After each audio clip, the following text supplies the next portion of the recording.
Capítulo 4 Da arte de manobrar as tropas. Sun Tzu diz: antigamente, os combatentes aguerridos primeiro se tornavam invencíveis. Depois, aguardavam que o inimigo ficasse vulnerável e jamais se engajavam em guerras que previam ter desfecho desfavorável. Antes de iniciarem o combate, asseguravam-se da vitória. Se a ocasião de investir contra o inimigo não era favorável, aguardavam tempos mais propícios. Tinham como princípio que só se pode ser vencido por erro próprio e que só se atinge a vitória por erro do inimigo. A garantia de nos tornarmos invencíveis está em nossas próprias mãos. Tornar o inimigo vulnerável só depende dele próprio. Conhecer os meios que asseguram a vitória não significa obtê-la.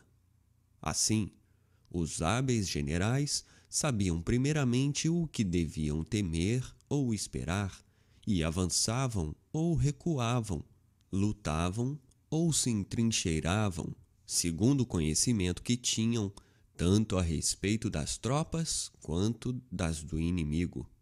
Acreditando-se superiores, não hesitavam em tomar a iniciativa. Acreditando-se inferiores, batiam em retirada e ficavam na defensiva.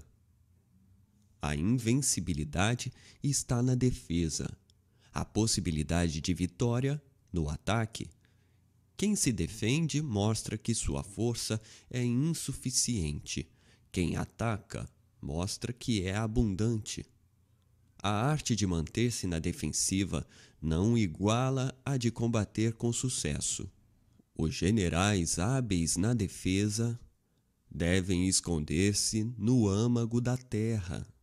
Os que querem brilhar no ataque devem elevar-se aos céus. Para colocar-se na defensiva contra o inimigo, é preciso esconder-se no seio da terra, como os veios da água que não se sabe de onde manam e cujas ramificações são insondáveis. Assim, ocultarás todas as tuas diligências e serás impenetrável.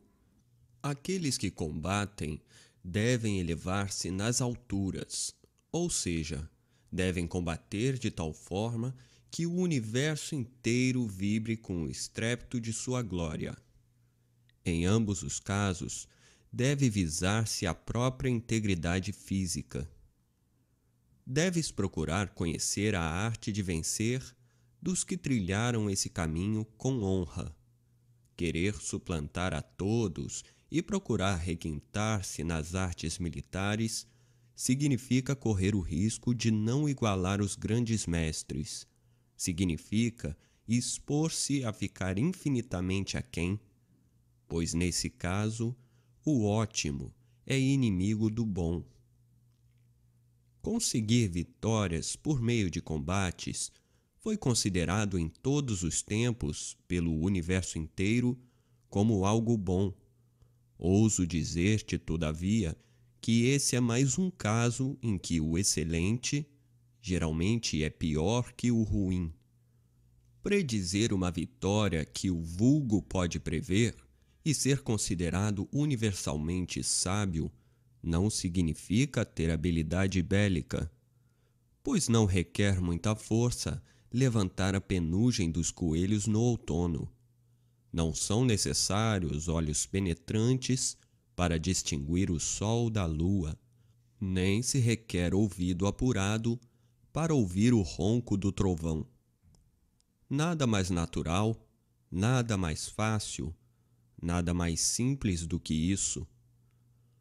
Os hábeis guerreiros não encontram dificuldades maiores do que estas nos combates. Eles agem de forma que vencem a batalha depois de terem criado as condições apropriadas.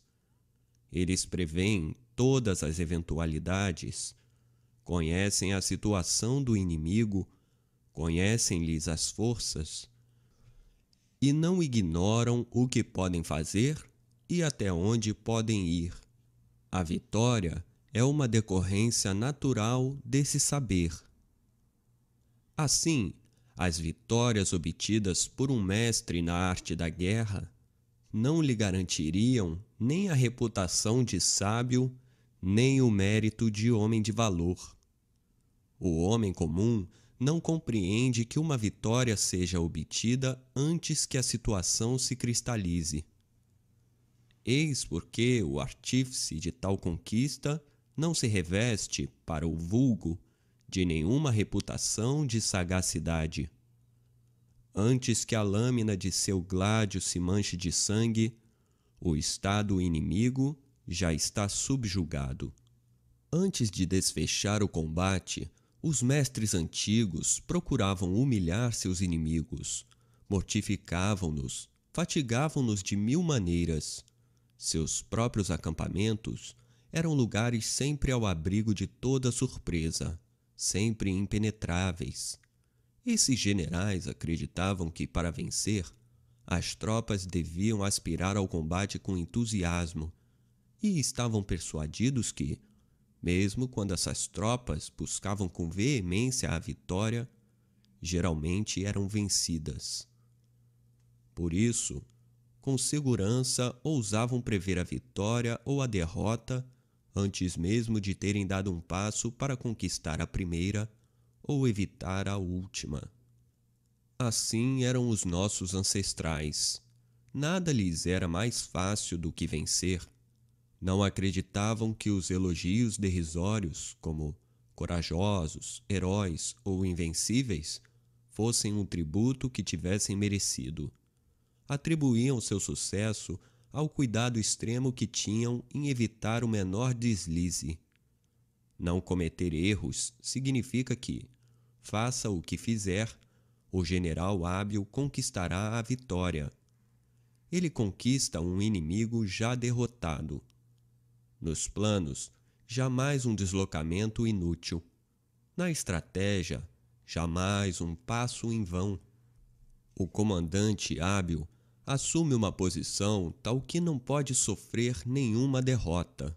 Não negligencia nenhuma circunstância que lhe garanta o controle do inimigo. Um exército vitorioso ganha antes de ter deflagrado a batalha. Um exército fadado à derrota combate na esperança de ganhar. Aqueles que são zelosos na arte da guerra cultivam o tal e aderem à sua doutrina. São, portanto, capazes de formular políticas de vitória. Eles não permitem que as tropas mostrem uma confiança demasiado cega, uma confiança que degenera em presunção. As tropas que sonham com a vitória são tímidas, presunçosas ou debilitadas pela preguiça. Ao contrário, aquelas que, sem pensar na vitória, exigem o combate, são tropas enrijecidas no trabalho, aguerridas, destinadas a vencer.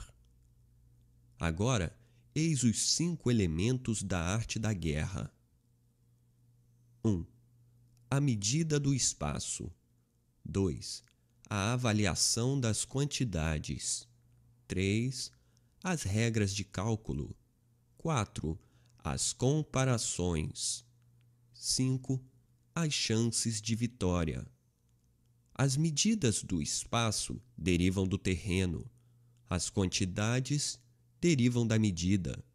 Os números emanam nas quantidades. As comparações decorrem dos números. E a vitória é o fruto das comparações. É pela disposição das forças que um general vitorioso é capaz de levar seus homens ao combate, soerguendo-os ao patamar de águas represadas que, súbito liberadas, mergulham num abismo incomensurável. Tu, que estás à testa dos exércitos, deves tornar-te digno do ofício que exerces. Avalia as medidas que contêm as quantidades e as que determinam as dimensões. Lembra-te das regras de cálculo. Considera os efeitos da balança. A vitória não é senão o fruto de um cálculo exato. As considerações sobre as diferentes medidas te conduzirão ao conhecimento do que a terra pode oferecer de útil para ti. Saberás o que ela produz e usufruirás sempre seus frutos. Não ignorarás os diferentes caminhos que terás que percorrer para atingir, de forma segura, o alvo fixado. Pelo cálculo, estima se o inimigo pode ser atacado e somente depois mobiliza a população e recruta as tropas. Aprende a distribuir, de forma equitativa, munições e provisões. Aprende a nunca cair nos excessos do demais ou do muito pouco. Enfim, se tiveres em mente as vitórias obtidas em épocas remotas e todas as circunstâncias que a acompanharam, não ignorarás os diversos usos a que serviram e saberás que vantagens ou prejuízos trouxeram aos próprios vencedores. Um Y ultrapassa um Chu. Nota: um Y pesa cerca de 700 gramas. Um Chu não atinge sequer 1 grama. Nos pratos de uma balança, o Y vence o Chu. Sê para teus inimigos o que o Y é para o Chu. Depois de uma primeira vantagem, não esmoreças, nem deis a tuas tropas um repouso precipitado. Empunha a espada com a mesma rapidez de uma torrente que se precipita de um despenhadeiro. Que teu inimigo não tenha tempo sequer de se dar conta do que está ocorrendo, e só recolhe os louros da vitória quando a derrota completa do inimigo te colocar em condição de fazê-lo com segurança, vagar e tranquilidade.